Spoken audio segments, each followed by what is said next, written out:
Bienvenidos una semana más a nuestro noticiero semanal de Radio Internacional de Noticias. La policía egipcia interviene para impedir que China argumentaron en Nueva York ante la comisión. Como noticias nacionales presentamos Medio centenar de asociaciones pro vida han convocado a facilitar datos precisos al respecto a la... Terminaremos con noticias de la Santa Sede. Vaticano recoge firmas para defender a no nacidos. Desde la Conferencia Episcopal Italiana. Bienvenidos una semana más a nuestro noticiario semanal de Radio HM. Esta semana les saludamos Isabel Jordán y Alejandra Medina. Lleno de medallas comunistas, músico estrella del régimen se bautiza católico a los 87 años. El famoso compositor vietnamita To Ai ahora se llama Francisco. Es una inmensa felicidad al final de mi vida, dice este militante comunista y revolucionario desde los 22 años, aunque hace 5 que se desencantó definitivamente del comunismo. Esa felicidad de la que habla es el bautismo y la entrega a Cristo, una vida nueva al final de la vida vieja. Tras un largo camino de reflexión espiritual, To Ai se bautizó ante una multitud en la iglesia de los Redentoristas de Saigón el pasado 25 de mayo a las 10 de la noche y tomó el nombre de Francisco To Ai. Con motivo de su entrada en la Iglesia Católica, el compositor escribió una canción titulada Dios viene al rescate de los perdidos. A ciertas edades uno ya no teme casi nada, excepto las represalias contra seres queridos, afirma Francisco.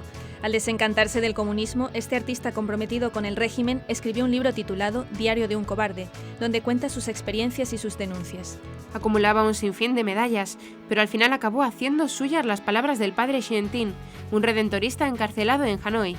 En este mundo, todas las revoluciones comienzan hablando de la liberación del hombre y terminan aportando más esclavitud. A fin de cuentas, solo el Señor liberándonos de la esclavitud realiza un trabajo definitivo. A finales de mayo, Francisco To Ai escribió en su blog: después de un par de noches sin dormir, por fin encontré el camino a una verdadera razón de por qué la vida es digna de ser vivida. Una voz que rechacé en mi infancia. Volví a Dios. Mi corazón estará en paz ahora con la fe en Dios. El mal ha sido expulsado. Puedo vivir sin angustias hasta el día en que cierre los ojos para siempre en esta vida.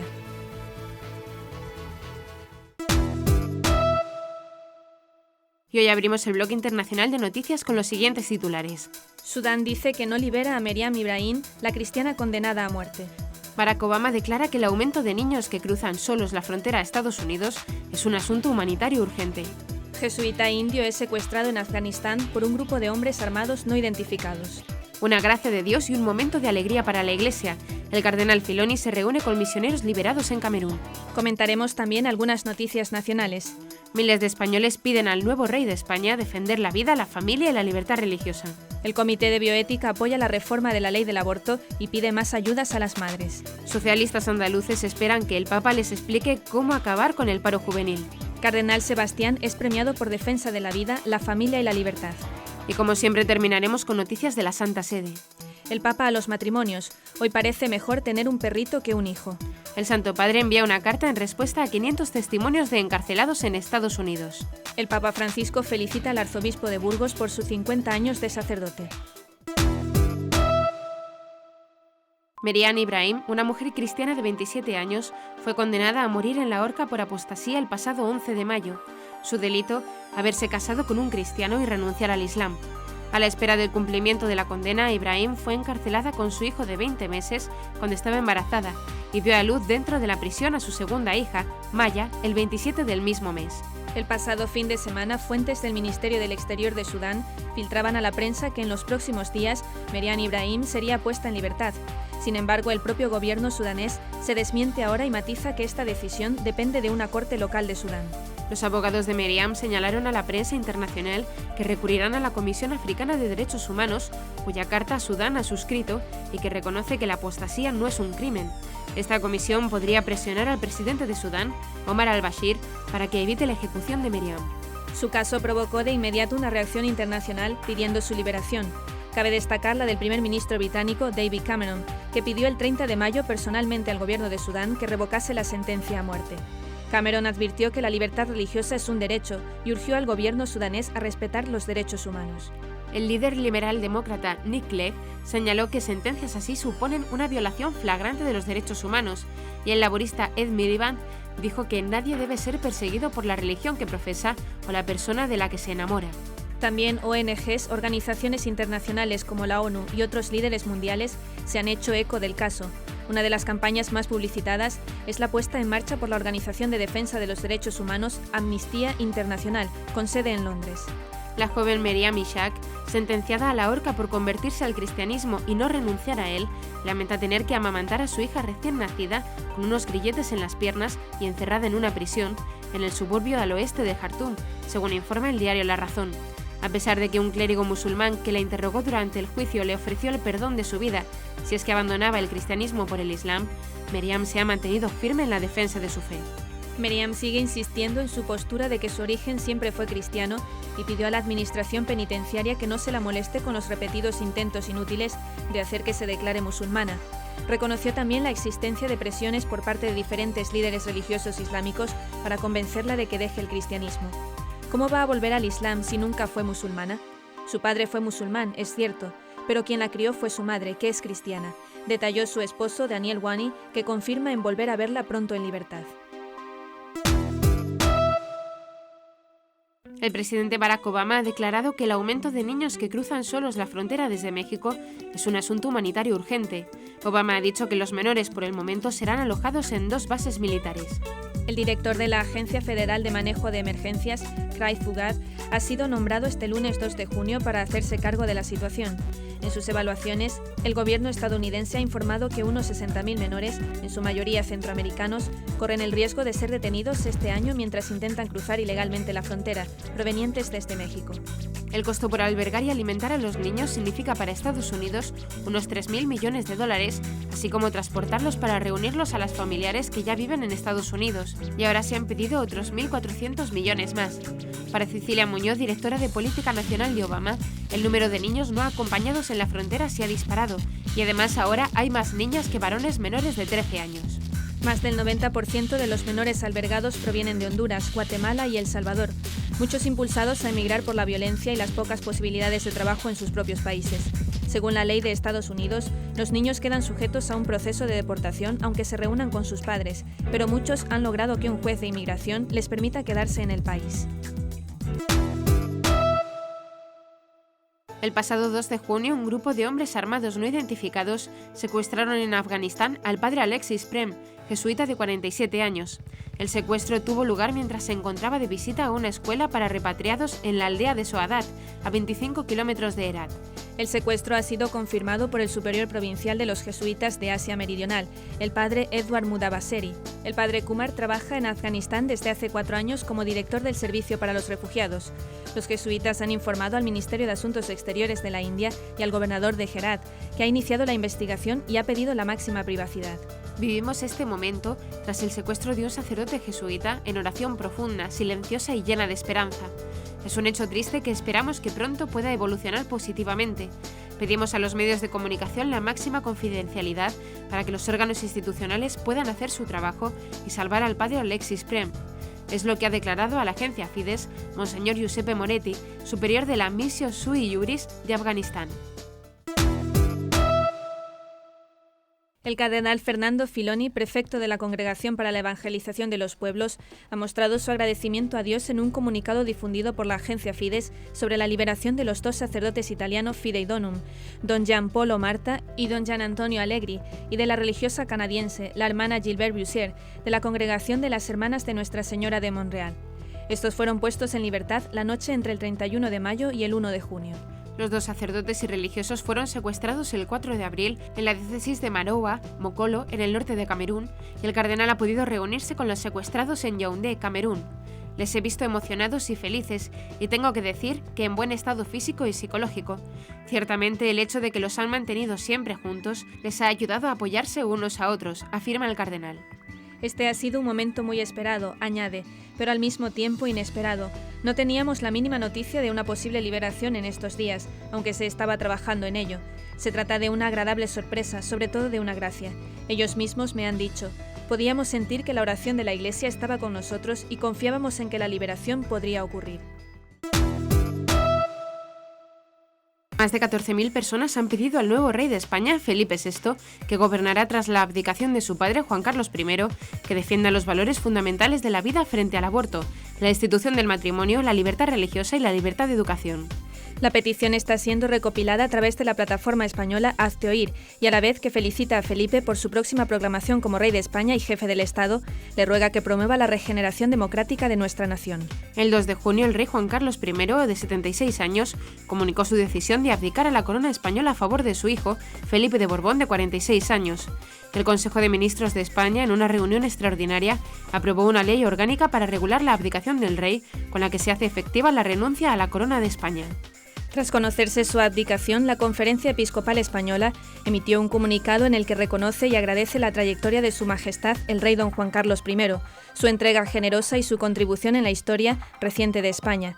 Dios siga sosteniendo a sus majestades los reyes, don Juan Carlos y doña Sofía, en esta nueva etapa de sus vidas y que asista a la corona de España en el servicio constitucional que tiene encomendado, indicaron los obispos españoles. Juan Carlos I ha reinado durante 39 años. Su reinado no estuvo exento de sombras, entre ellas el haber firmado la ley del aborto promovida y aprobada durante el régimen del gobierno del Partido Socialista en 2010, y en esa ocasión el obispo de Alcalá de Henares, monseñor Juan Antonio Rey Pla, señaló que Juan Carlos I había cooperado con el mal.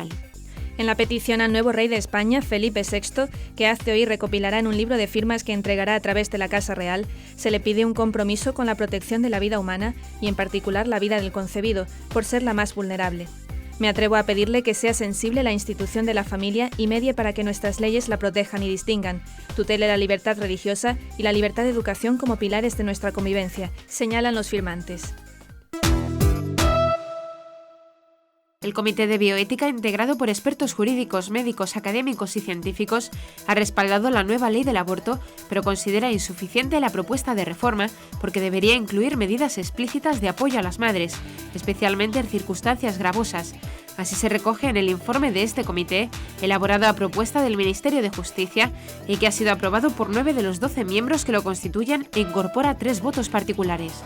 Este órgano de carácter consultivo valora positivamente que el anteproyecto de ley suprima la indicación eugenésica, el supuesto de malformación para poder abortar, y elimine así la discriminación de la valoración del nasciturus en atención a su posible discapacidad, tal como ocurre en la legislación vigente. Los expertos consideran que el anteproyecto solo podrá dar resultados que se esperan, reducción en el número de abortos, si se elabora y pone en marcha una política explícita de apoyo a la maternidad que debería quedar reflejada en las políticas del Gobierno, así como en las que se lleven a cabo en todos los niveles de las administraciones públicas.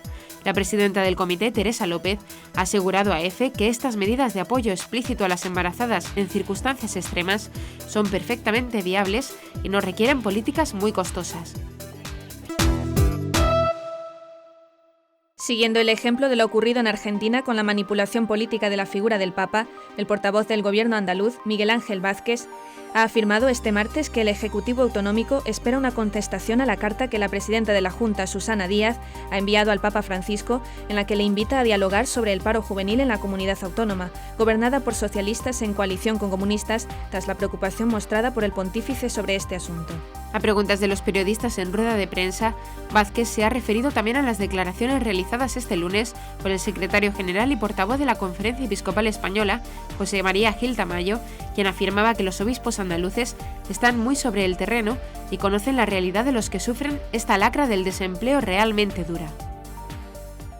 Es cierto que el Papa tiene una especial, mira de una manera especial el desempleo juvenil.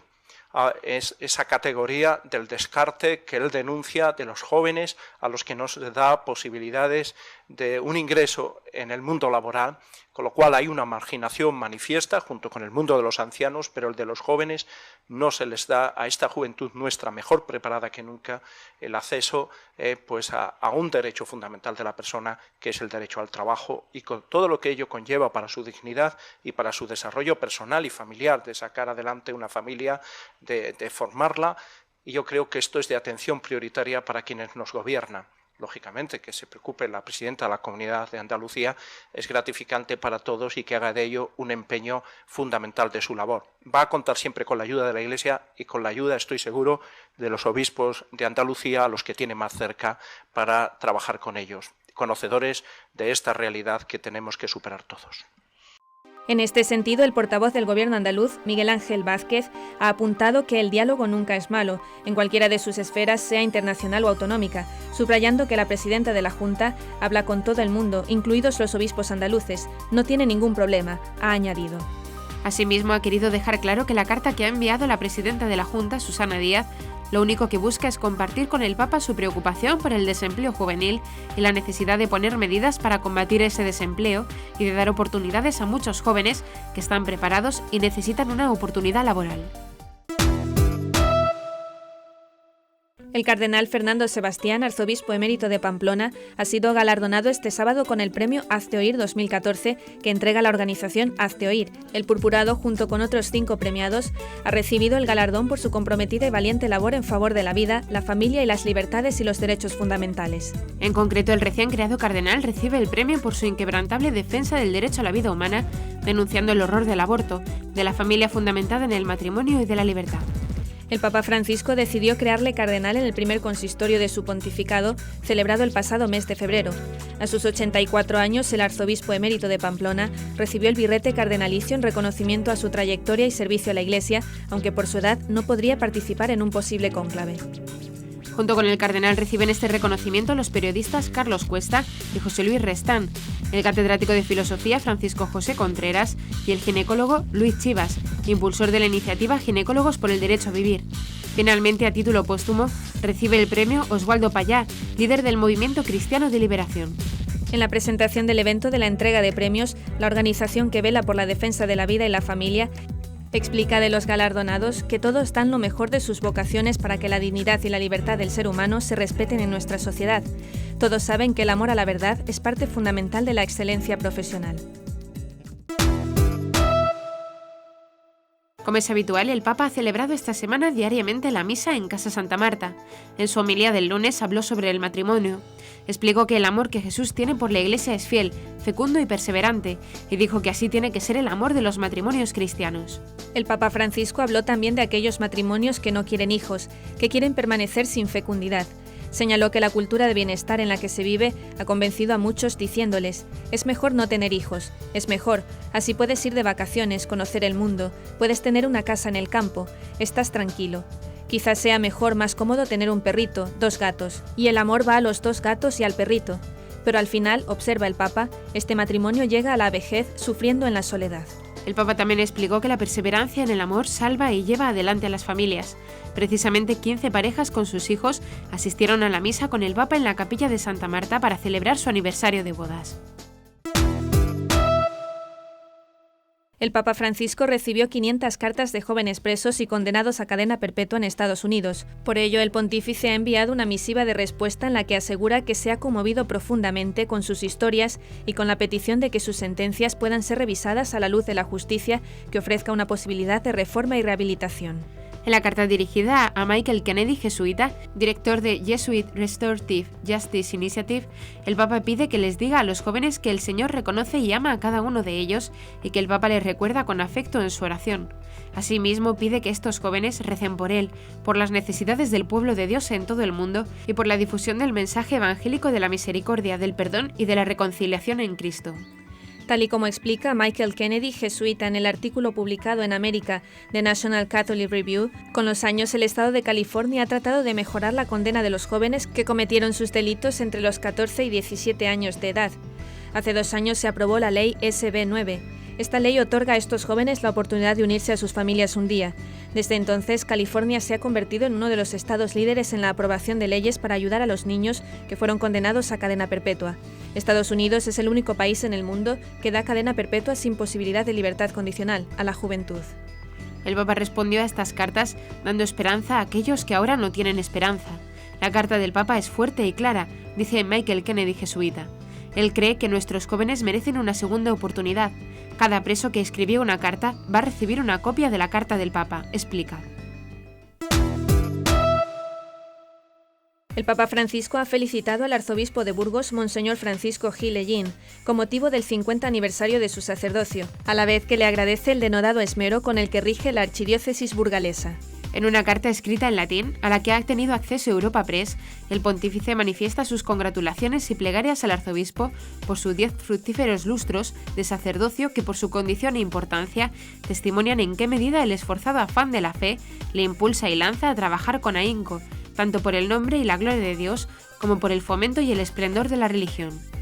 El Santo Padre detalla también en su misiva la importancia de algunos de los trabajos acometidos por Monseñor Gilellín a lo largo de su trayectoria y le agradece de forma especial sus años de servicio como secretario del Pontificio Consejo para la Familia.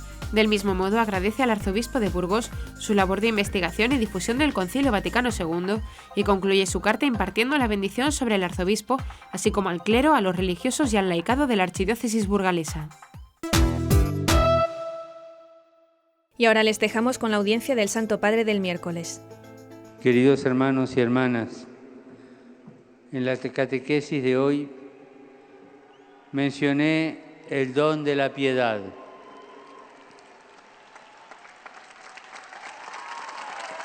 Esta palabra piedad no tiene aquí el sentido superficial con que a veces la utilizamos, tener lástima de alguien. No tiene ese sentido. La piedad como don del Espíritu Santo se refiere más bien a nuestra relación con Dios, al auténtico espíritu religioso de confianza filial que nos permite rezar y darle culto con amor y sencillez como un hijo que habla con su padre. Es sinónimo de amistad con Dios, esa amistad en la que nos introdujo Jesús y que cambia nuestra vida y nos llena el alma de alegría y de paz. Y este es el don del Espíritu Santo, que nos hace vivir como verdaderos hijos de Dios, nos lleva a amar también al prójimo y a reconocer en él a un hermano. En este sentido, la piedad incluye la capacidad de alegrarnos con los que están alegres, de llorar con quien llora, de acercarnos a quien se encuentra solo o angustiado, de corregir al que yerra, de consolar al afligido, de atender y socorrer a quien pasa necesidad. Pidamos al Señor que este don de su Espíritu venza nuestros miedos y nuestras dudas y nos convierta en testigos valerosos del Evangelio. Saludo cordialmente a los peregrinos de lengua española, en particular a los grupos provenientes de España, Argentina, México, Guatemala, República Dominicana y otros países latinoamericanos. Que el corazón de Jesús, al que está dedicado especialmente el mes de junio, nos enseñe a amar a Dios como hijos y al prójimo como hermanos. Gracias.